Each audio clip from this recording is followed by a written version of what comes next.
When you're seeking to communicate a message, establish meaningful relationships, or even grow your own confidence, there are very few calling cards more effective than your own voice. In the first few minutes of hearing someone speak, you've made a ton of assumptions about them.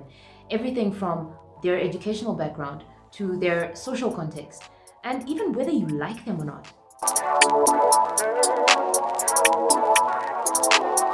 Hi, my name is Chantal. I'm a speaker, a teacher, a coach, and a mom, and I believe in you. And that's why I use this channel to try to expose you to ideas, concepts, content that can help you establish whatever you decide the best version of your life should be.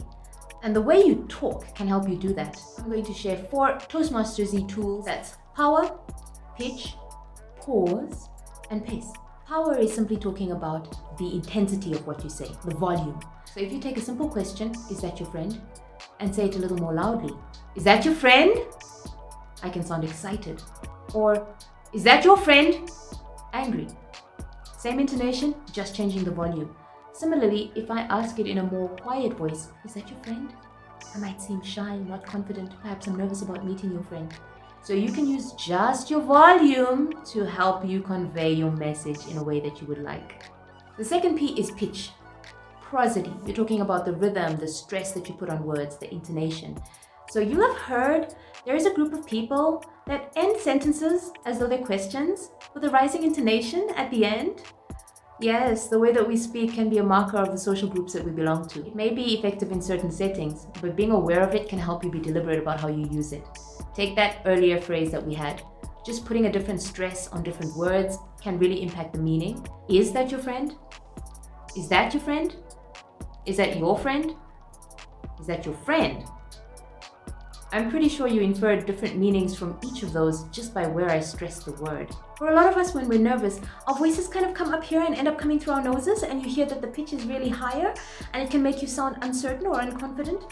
And if you drop it a little lower and speak from your throat, that's a little better. But if you have to deliver a speech for an extended period of time, or you're always communicating from this place, it can put quite a strain on you. Whereas if you drop it lower, you get that more credible sounding, assertive voice that makes it seem like you're more confident and you know what you're doing. Avoid that rising intonation at the end to avoid a sense of uncertainty about what you're saying, and make sure that the person you're speaking to believes you.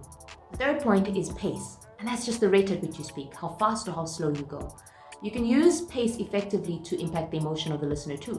If you're storyfying your message, as we always want to do when we're trying to convince someone of something, of an idea, or we want to persuade them, we want to engage their emotions in what we're saying, then pace can be something we use for that.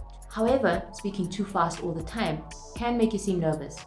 And it's often what happens in one of your very early experiences speaking to a group of people or in public. You tend to talk too fast and may come across as nervous and not really sure of what you're saying. You really want to get off the stage, you're not enjoying it, and you really want to be out of here as quickly as possible. Whereas slowing it down lets you convey confidence and gives you the opportunity to really bring home the key points of what it is that you want to say. And lastly, pause.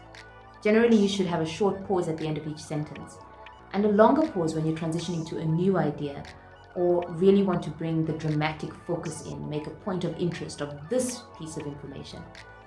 It can also help you appear more confident by eliminating those pesky vocal tics that many of us may not be aware that we have.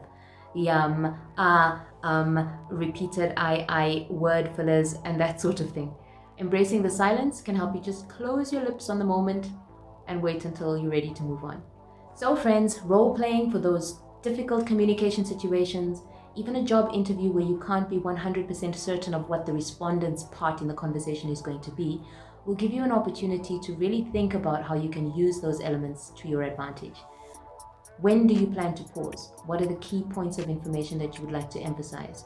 Being aware of your volume and that it can make you seem aggressive rather than assertive can help you make choices about when you would like to use it. Being mindful of not speaking too quickly and realizing when you do that you can use a pause to reel yourself back in can help you really be more intentional about how you want your message to come across. And of course, don't forget the value of the vocal warm-up. I'm serious, babies practice for months before they say their first word. All of that and warms up your voice, makes you feel a little more relaxed, and can get you ready to use the full range of your instrument to your advantage. I hope that you found today's video helpful, that it's encouraged you to try some things out, and that you feel more empowered to use your voice to establish a vocal brand that you can be proud of, and to get your message across. As always, if you liked this video, go ahead and give it a like, give it a share if you think someone else would benefit from it, and make sure you leave a comment. How do you use your voice to be successful in situations that are challenging to you? What techniques have you found helpful to remind yourself to really leverage all of the power that you have in your instrument? I hope that the week ahead gives you lots of opportunities to practice. Until next time, stay safe. See you soon.